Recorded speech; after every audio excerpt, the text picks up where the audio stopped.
Alright, limited plan What an just dropped. Let's incredible take a look. vacation. I wish it could last forever. An enticing lure. Will Uh-huh. always be reliable. That's a nice animation. You really have Fire no... Ranger.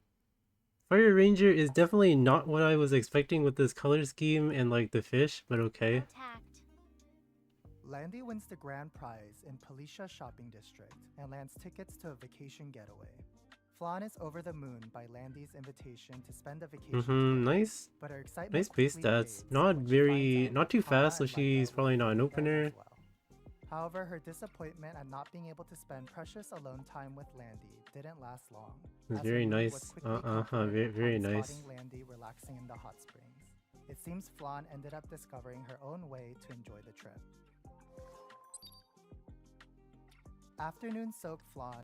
Let's see, almost 1200 attack, very low defense stats, only 114 speed, some effectiveness, self-attack imprint. This definitely looks like damage dealer base stats. Is a 5-star fire I'm glad it's not crit elemental. chance imprint. She has high attack and effectiveness, and can increase her attack further through her imprint concentration. Skill 3. In the palm of... Let's see, S3, defense break for 2 turns, increase combat radius of all allies by 20%, successful attack always results in critical hit, so she's gonna be one of those weird units where you don't want any crit chance at all. That's pretty annoying. Soulburn ignore ER for only 10 souls. That's very Attacks cheap. the enemy, decreasing defense for 2 turns, and increases combat readiness of all allies by 20%. A successful attack always results in a critical hit. I'm guessing she's gonna be When some 10 kind of souls bridge consumed, because her it base ignores speed is not effect very resistance. competitive. Skill 2. Let's see. At the start of the first battle, gain 3 focus. Okay, not great against moly then. Increases evasion by 50%, and when focus is 1 or higher, increases evasion by an additional 50%. So she has 100% evasion as a ranger. That's kind of crazy. After an ally uses a basic skill, consume 1 focus, triggering a dual attack. It increases combat range of the caster by 15%. So she's a bridge. She's a bridge that has guaranteed dual attack by existing. This is like Summer Charlotte on steroids. She has permanent Summer Charlotte passive, and she bridges herself every time someone presses an S1. So she's a bridge that's also gonna CR boost your team, and then defense break with S3. And she dual attacks every single time on an S1 guaranteed, as long as she has focus. So this means she has crazy synergy with units who defense break on their S1, and the biggest one that comes to mind is Harsetti. So imagine like base beat Harsetti. She still burns her S1, defense breaks the other person, and then Flan hits them into defense break. That is going to murder someone on like off the bat. That's kind of crazy. Still on vacation. At the start of the first battle, gains 3 focus. Increases evasion by 50%. And so she's gonna have 3 guaranteed dual attacks from the get-go. Additional 50%. After an ally uses a basic skill, consumes 1 focus, triggering a dual attack, and increases combat readiness of the caster by up to 25%. 25% bridge from just a dual attack. That is crazy. Will prioritize participating in the dual attack. That is 25,000 damage. 25,000 damage from a dual attack into defense break. That's a little unethical. Skill 1. Do not disturb. Attacks the enemy with a gun, with up to a 40% chance to stun for 1 turn. A successful attack always results in a critical hit. When used on the caster's turn, uses It's a Whopper instead of Do Not Disturb. When It's a Whopper is used, attacks all enemies and gains 1 focus. A successful attack always results in a critical hit. This okay, that doesn't look like too much damage. Afternoon Soak Flan's artifact. Increases critical hit damage by 30% if the caster attacks when it is not their turn. Has a 100% chance to increase attack of the caster for 1 turn before attacking. Can only be activated once per turn. Once per turn.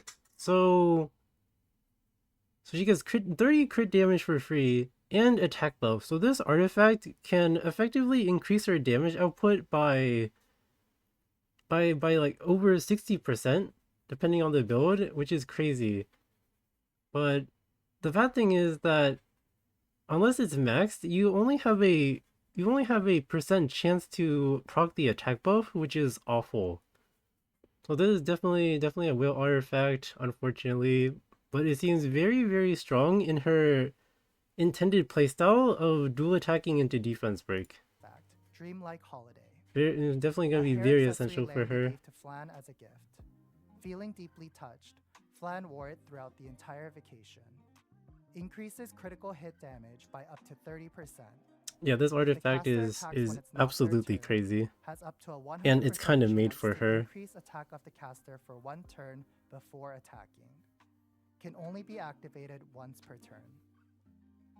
An enticing lure will always be reliable.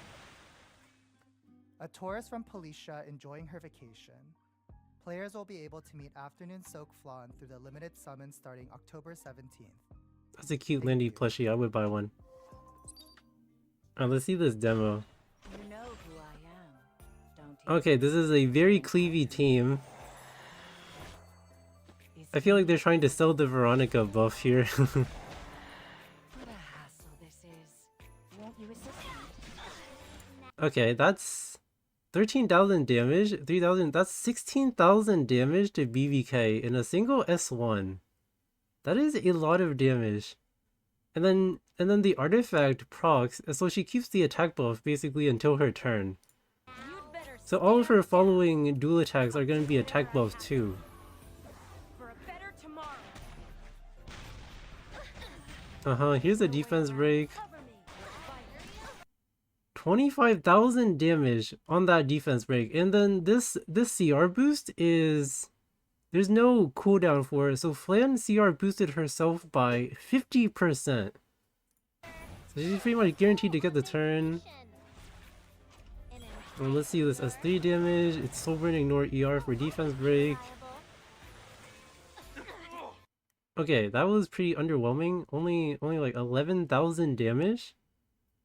11,000 damage on her S3. Her S1 dual attack does way more damage. I'm pretty sure that's like her main thing.